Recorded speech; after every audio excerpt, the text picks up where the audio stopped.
Hi. So I got back from my integrative GP appointment. It didn't go as well as I'd hoped, but it went better than a lot of GP appointments have gone. So as far as the thyroid goes, he said it's possible I don't have Hashimoto's and that I just have high thyroglobulin, but he said most people with high thyroglobulin end up getting Hashimoto's. The only thing he really mentioned for that is potentially trying gluten free. I've just bought a bunch of meals that will last me probably a week or two. So after I've done those, I'm going to try gluten free. Um, the He said it's possible or probable that I've got fibromyalgia, but he didn't give me a formal diagnosis.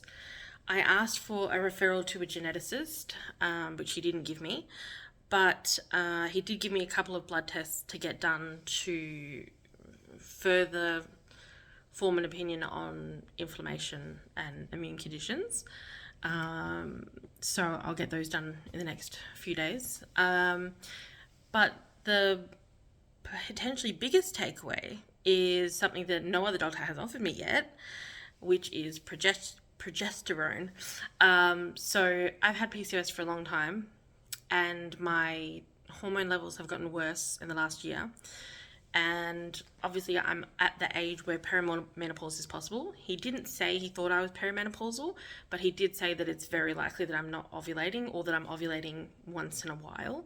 So he said to start on the progesterone, and you take it for 2 weeks or until you get a period. When you get your period, you stop taking it for 2 weeks because your body's naturally higher in progesterone when it's ovulating. And I asked him, are there any issues with taking it? Like, if you give your body an external source of progesterone, is there any issues with it then not producing enough naturally? And he said no, because at the moment you're not producing any naturally anyway, so that's not really a risk. I'm likely to be on that for the rest of my life because progesterone is not something that will naturally increase even with supplementation or food.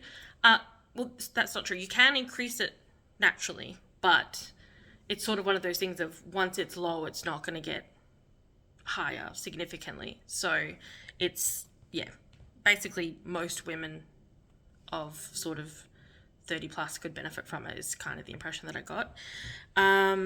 So that potentially could help with a bunch of my symptoms. I haven't looked into it fully as to which ones it can help with, but a lot of my PCOS associated symptoms. So I'm really hopeful that that makes a significant difference. It's definitely not what I was expecting from today's appointment, but yeah, fingers crossed it's helpful. But he forgot to give me the script. I went back and asked for it, and he said to the receptionist, oh, well, she's going to get her test done first, and then I'll look at her test results, and then we'll discuss it next appointment. But none of the blood tests that he gave me to get have anything to do with my hormones or progesterone, so I think he just forgot to give it to me. So what I've done is I've booked a phone appointment with him next week to just discuss whether or not he forgot to give it to me, and then I've booked a follow-up in-person appointment for the week after to see how the test results go and how the progesterone goes. The other significant thing that he mentioned that I'm going to look into, that I'm really hopeful for, is low-dose naltrexone. I have to double-check what that medication was initially for. I believe it has something to do with narcotics. I could be completely wrong, but I think it's the thing that people take to wake up from overdoses. I'm not 100% sure. I could be wrong there, but I think that's what it is. But in low dose, it is meant to support your immune system.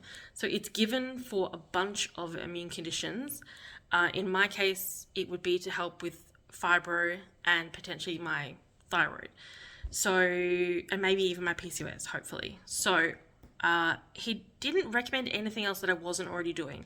So we spoke about certain weight loss medications, and I told him I'm already on it, and how much I've lost. And we spoke about inositol, which I'm also already taking, and he told me how much I should take, blah, blah, blah. So yeah, it was kind of confirmation that I'm on the right track, as well as a bit of extra support, hopefully. But I am still keen to look down the genetics road. So what I'm going to do is do the blood tests, check my inflammation markers, and then depending on those, if I want to go down the genetic route, I'll explore that separately. But yeah, I'm really glad I went, and I'm really excited. I'm hoping for some improvement. I'm very anxious about doing gluten-free as a ex binge eater and current emotional eater, boredom eater. Carbs and gluten are like big as far as comfort foods go. So I will have to adjust that because I know that a lot of gluten-free products have got like fillers and stuff in it. So it's just going to be an adjustment. But look, if it helps, then I got to try it, you know? So yeah, that's the update, and I'll speak to you soon. Hope you're well.